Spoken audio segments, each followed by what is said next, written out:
and gentlemen, on behalf of NISSMAT, I have the pleasure to interview Brigadier R.B. Singh, who is the author of the book called Engineering the Victory March, Bangladesh Liberation War of 1971. Brigadier R.B. Singh is an alumnus of the Indian Military Academy and the Defence Services Staff College. He was commissioned in the Corps of Engineers, Bengal Sappers, on 21st of December 1968. His first posting was to 235 Army Engineering Regiment, in which he subsequently did 3 tenures. The regiment played a crucial and dynamic role in the liberation of Bangladesh, where he was the second in command of the 415 Resource Company.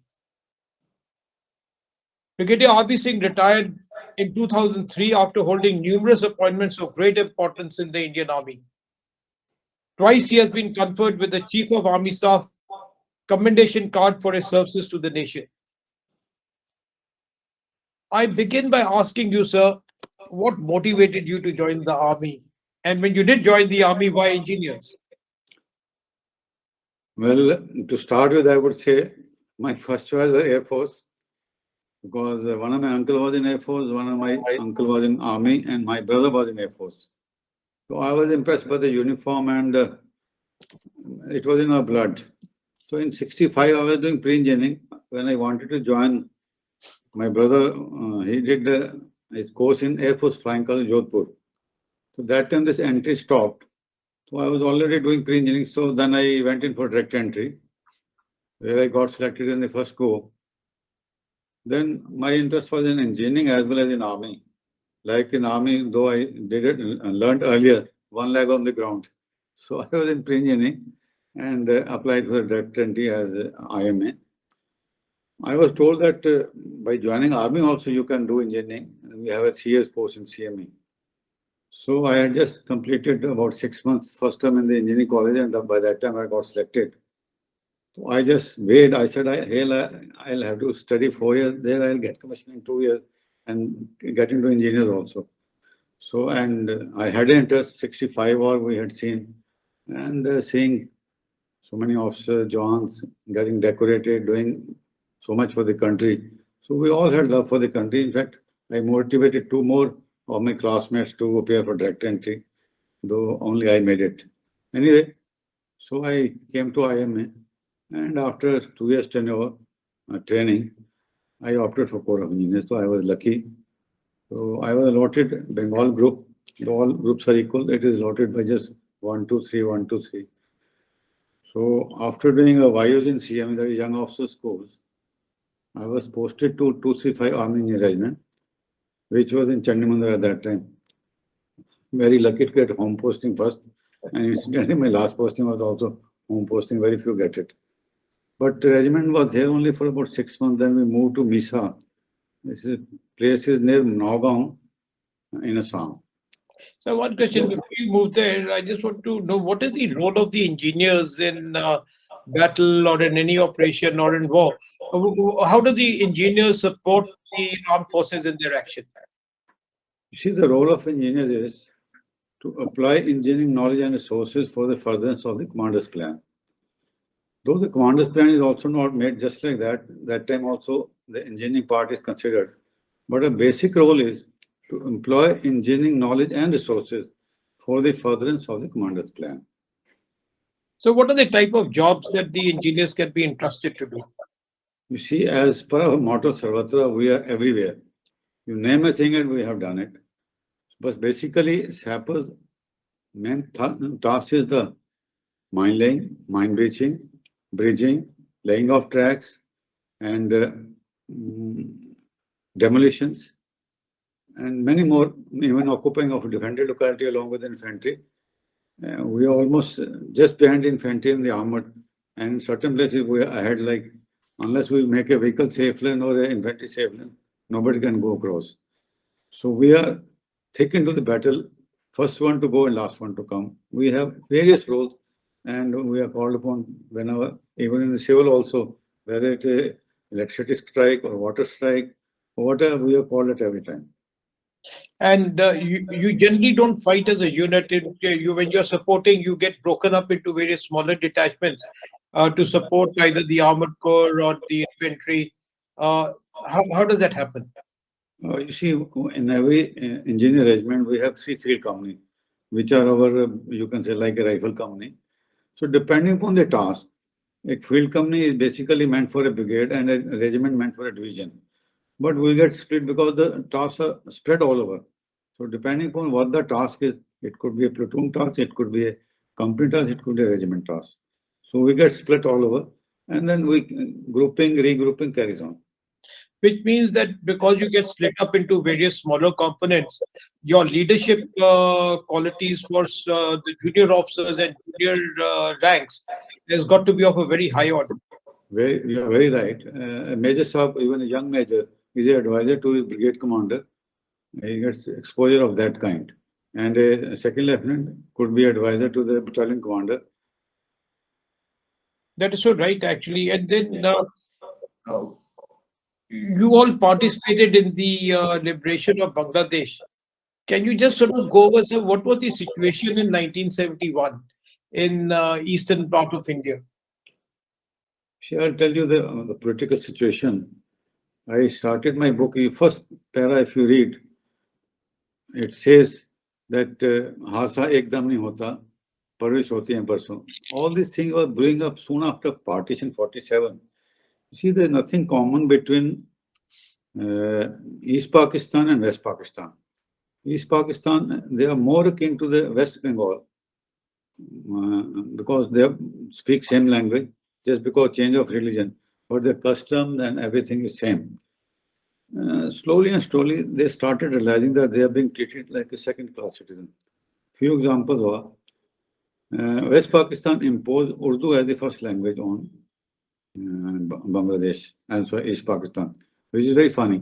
So all the chefs objected. Then ultimately, they made Bangla as the Bengali as the first language. Then every export, that means jute and other things, was being done from as well East Pakistan, and that money was being used in the West Pakistan for the development. Then they had certain demand that we should have some power. They even used to look down upon them that they are very thin and not fit for the army and other things. And they were being treated as second-class citizens. Even in civil services, they didn't get much of representation. The worst thing came when Mujibur Rahman, after winning the election, getting the majority, he was not allowed to make the government because they didn't want to hand over the prime ministership. 162 votes or something out of 168. Yes, he got so much of majority.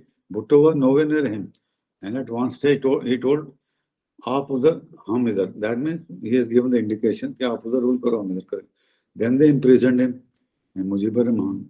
So over a period of time, this was brewing, and ultimately they said, "No, we are fed up," and they said they want to be liberated. Don't want to go. When Mujibur Rahman, was released and came back, he was conferred with the title of Bangla Bandhu at that time also.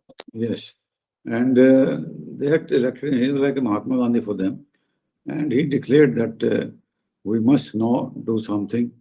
Everybody should, whether he's got a bamboo or whatever. Famous speech he gave in the I don't know, remember the Azad Maidan or something, which was an ultimatum to the West Pakistan that we are now fed up and we want independence. So tell me something. You see, in 1971, before the war actually started, a lot of preparatory work was going on. While the army did its preparatory work, we were also training the Mufti Bahini and so on. Can you just sort of describe what you know about the entire thing? I'll tell you, when we were in, actually before going to the op area, that is, we went to Siliguri, Malda and Hilli, we were tasked to assist West Bengal government to conduct the elections of 1971. Well, there was a Naxalite problem, and it was on its peak. And they had warned that anybody voting, his finger will be cut. So we were first sent to along with 20 days, we went to Calcutta and we conducted election. Thereafter, we were into maintenance of essential services. There were rumors that these just might go on strike and there will be the problem of water, electricity, and other things.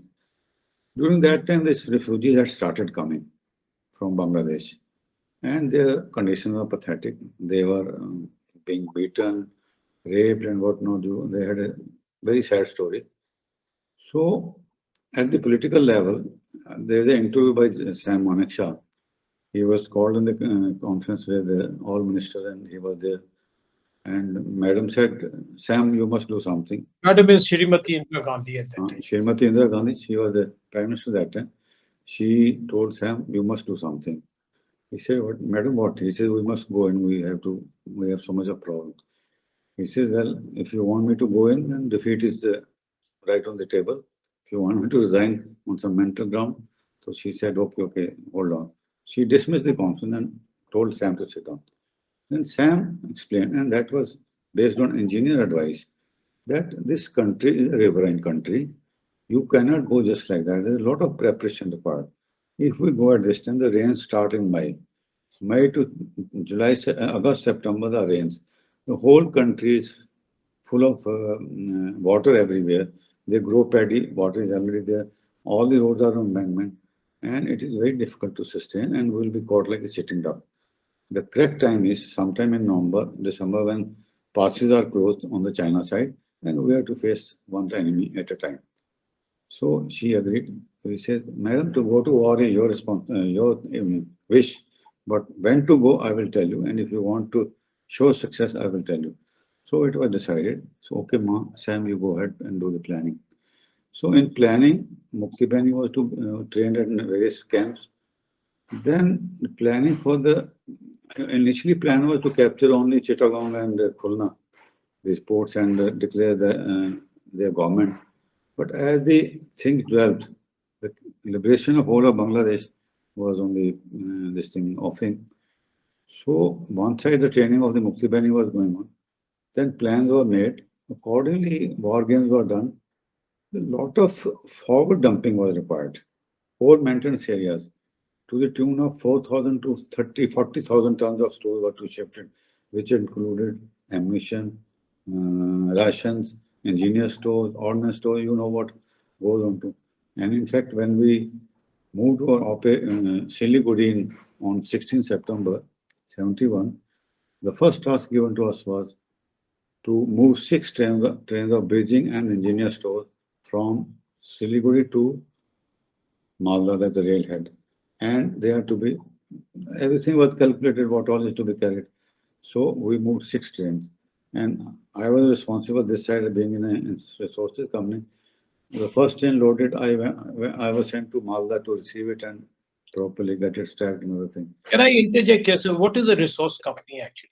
For the listeners, if you could sort of explain, what do you mean by a resource company? When we were in Army Engineer Regiment, we still had the 2 field companies and 1 construction company and resources company. Resources company nothing but field park company which we have today in the engineer regiment. Field park company is the one which hold all the stores, bridging stores, track material, dozers, motor graders, everything. So this provides all the stores which comes from defense bricks. Sometimes you may be holding. All sorts of stores are held by the field park company and they further distribute. It is like FOD for the regiment, you can say. Yes. So you hold all the stores and you distribute the stores as per allotment. So we basically mesh with our design section also, design and planning section in the regiment, because whatever is planned, if a bridge is planned for 100 feet, what resources are required, we calculate and then we allot it to the companies. So it's a very important job for the armed forces, because should your calculation not be correct, even if 1 pin goes less, bridge cannot be through, because we always cater for dry parts 10% action, for floating parts and 30% action, so that nothing goes short. True. So you were talking about the preparation that we did. So once the planning was done, how was the execution sort of carried out? Planning and execution? Yes. And your engineering regiment was also a part of the entire thing. Yeah. Actually, the moment we landed in Siliguri, we were given 2-3 responsibilities. One was the sending of the store 6 train, which we did a marvelous job. Within 6 days, we loaded the train and sent it. and each bogie was about 40 to 50 bogies. It was not a simple task anyway. So our regiment was very well trained in the latest bridge that time we had was the Krupman bridge. That was a German bridge. And our regiment was well trained. When we were in Chandigarh, we had carried out training on this equipment. It was here in Western Command. So when we ran to Eastern Command, so our regiment was detailed to give this training to other regiments also, should they have to make this bridge. That was one. Then we freshened up our knowledge of handling mines, our mines as well as park mines. Then number of recce's were there, carried out for the various routes, whether they're fit for which traffic. Because we should know which road is fit for going for the tanks or the guns or the B vehicles or otherwise, and what preparation is required if we have to upgrade it.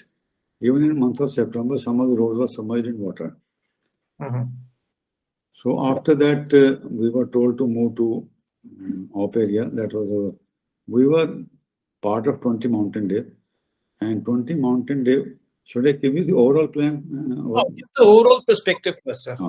Overall plan was, you see, there are almost 700 rivers, big and small, in Bangladesh. If you go to Wikipedia, Banglapedia, but the major rivers are coming from the north, Brahmaputra, which comes from India and enters Bangladesh. It becomes Jamuna. They call Jamuna in Bangladesh. Then from the west side, Ganges, when it enters from northern side, it becomes Padma.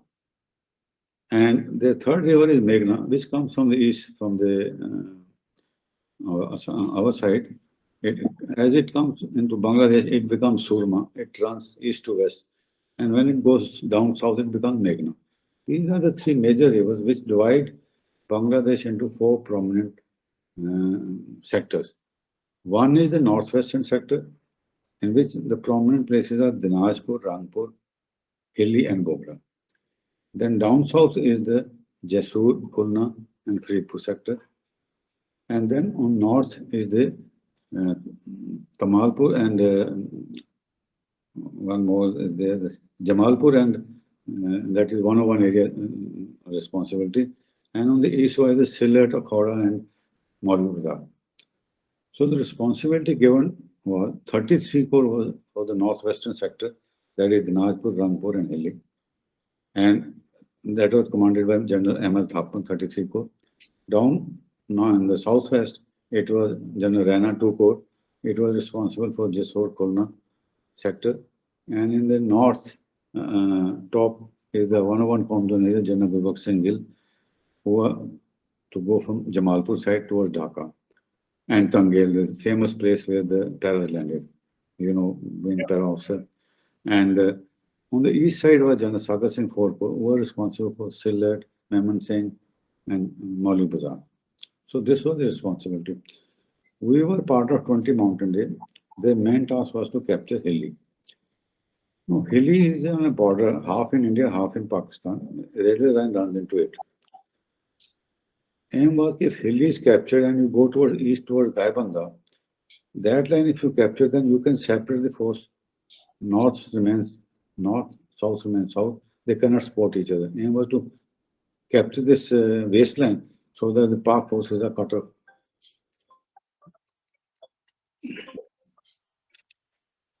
So the Hilli was the most ferocious battle which was fought in the eastern sector, where a lot of casualties took place.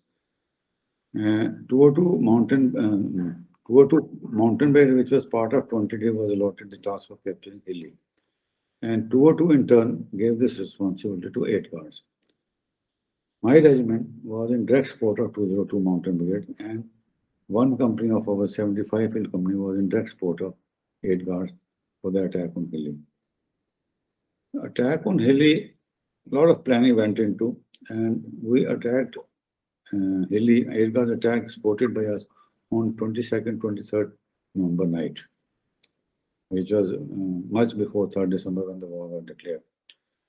The resistance was very tough. On the enemy side was the 4th Frontier Force, which is the ex-battalion of Sam Manak Shah. They literally fought very well, and Hilli could be cleared only on 10th of December after about 16, 17 days. And a lot of casualties. On our side, we had almost 70 killed and 130 injured.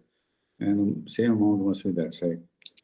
And the company commander of 4FF was awarded the highest award equivalent to a PVC. And I have myself gone after it was captured and saw the defenses. It is education to see how well they utilize the drone. They had double bunker. A chap on the this thing down row could fire standing. Chap on the top could fire lying down. Then they utilize the communication trenches very well. And they use the minefield, any obstacle, because they were there for a number of months. They were visualizing a war with India. They were visualizing that this is a very lucrative target. If they capture Delhi, they can easily advance toward the east. But I think it was a mistake on our part to bump into it. Later on, we realized and we bypassed that the time then they vacated. Wherever we bypassed that locality, we could capture.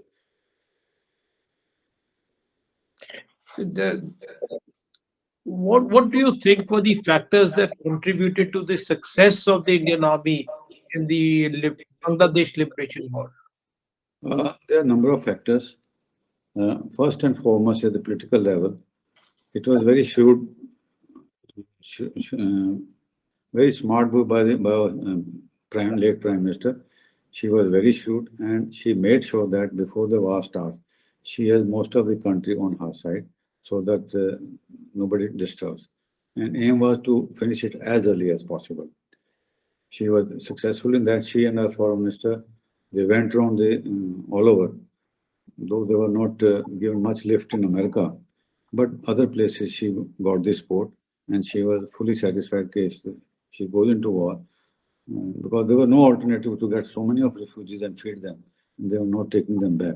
So that way, at the political level, she had a very successful as a prime minister. That was she was very she had guts and she did very well. Then second was the correct advice by our chief, Sam Manekshaw, to tell her very few chaps we have seen, very few chaps have that guts and equation with the prime minister to convince, yes, what I am saying is correct. Please listen to me. Well, he said, your job is your job. When it is my job, you leave it to me. I should be answerable only to one chap. She said, okay, carry on. So she had given him free hand, and he proved it. You were right. Then next was the planning which was done. Most successful in that our Q staff, Adam support was very well calculated, and all the dumping were done in time, right forward, so that you don't have to look back. You got so much of time.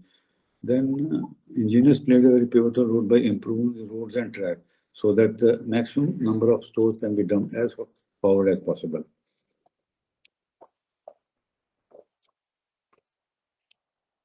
Then the planning was such that we had resources for each and every move. Like engineers, though we had World War II bridges, that is folding boat equipment and belly bridge. Only bridge latest we had were 2 sets of Krupman. And they had kept the latest bridge for the Western Command, which was never used, never given to us. And all this had to be lifted from various depots, get service and put it in place. Everything was put in place. In fact, General Jacob, who was chief of staff, he had a lot of praise for the brigadier and the chief of Eastern Command, who did a marvelous job by moving everything in place before the war started, which became a big factor for the success. Then all our commanders and men, they played very heroic role, and we, in fact, are very indebted that they were full of josh and not everything was in place.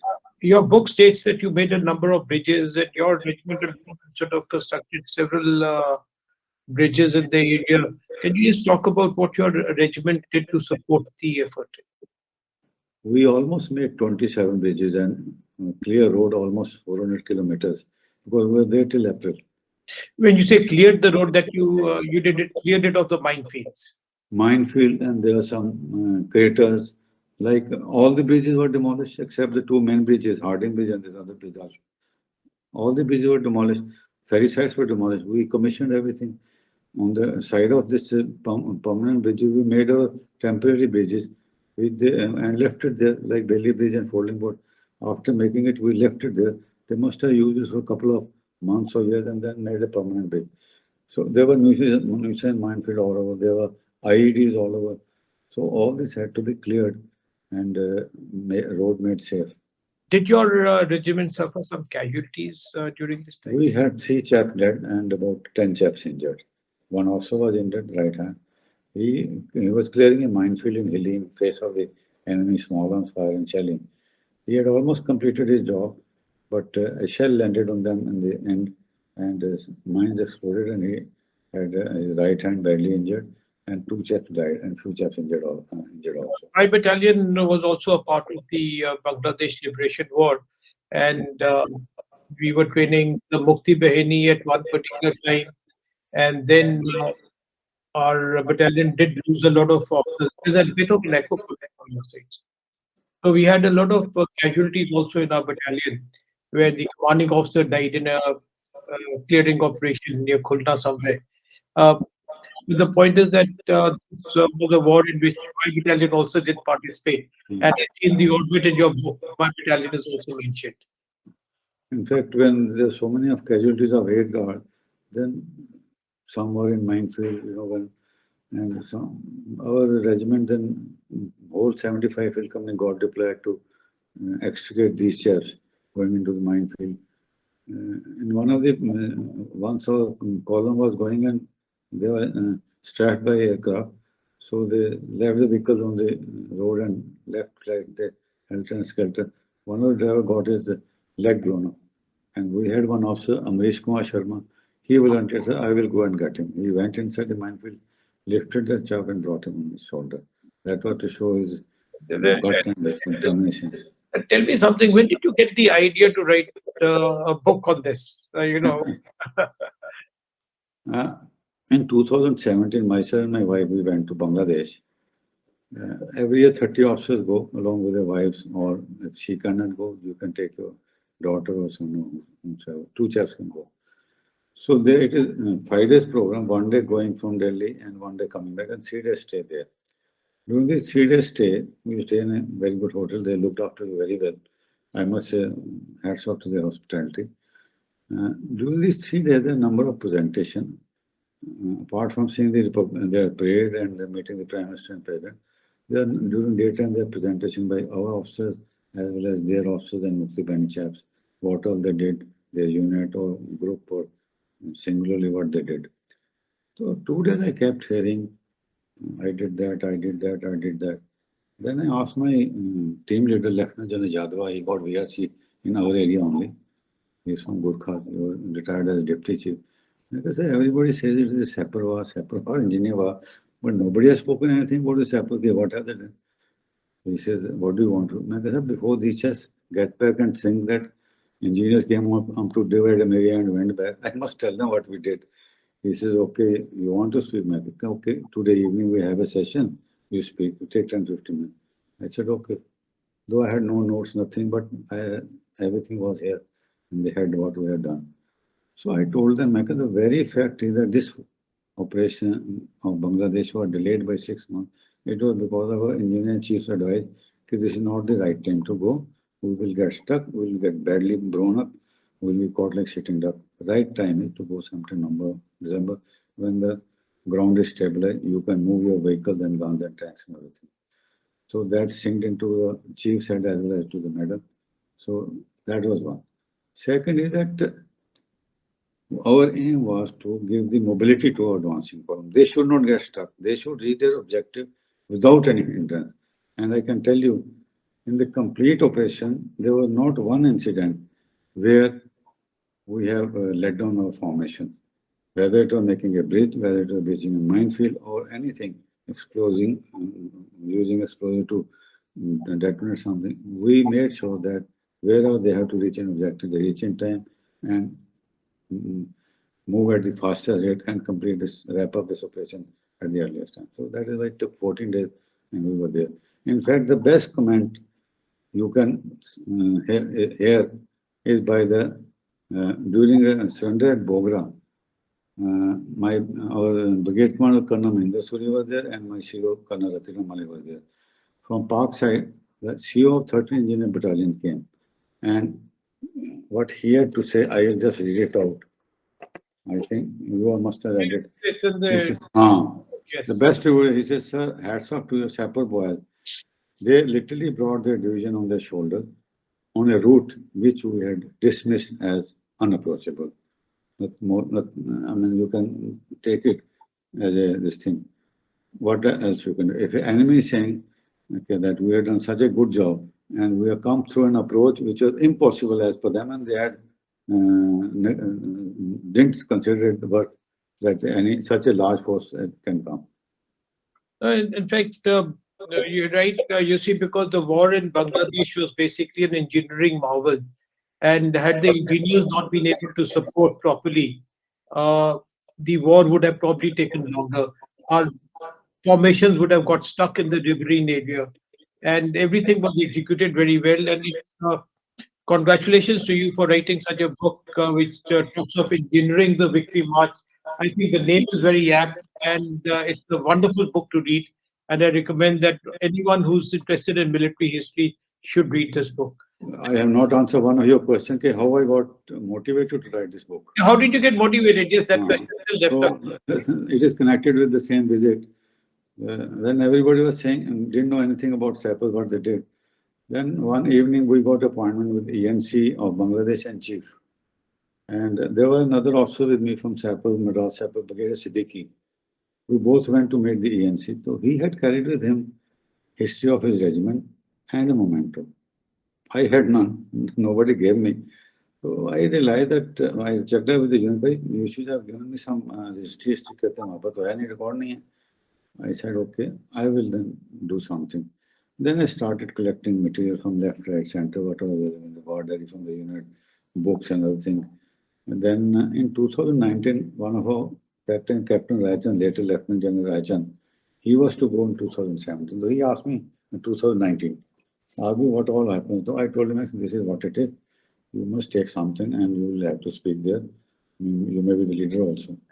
He says, okay. So he made some notes. And then I said, sir, I feel like writing a book so that it remains with the regiment and others also should know what we have done.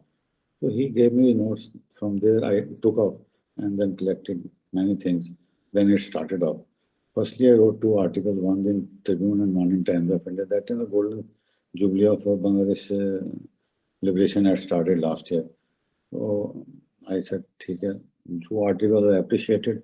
Then I made 2 videos on YouTube. Then people started saying, well, you got so much of material, why don't you write a book? I said, okay, I will try. I started writing. I used to daily write, then cut it, then do it. My daughter-in-law said, Papa, अगर ऐसे लगता है तो 1 साल लग जाएगा. And exactly it took 1 year.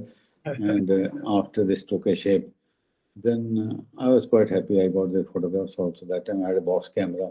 So I had retained those. I'm very keen of retaining things. So that helped me. Then slowly and steadily. Then when I made acknowledgement, I had referred my granddaughter's name to somebody asking, you what granddaughter? You got 3 granddaughters' names. He says the granddaughter का क्या role है?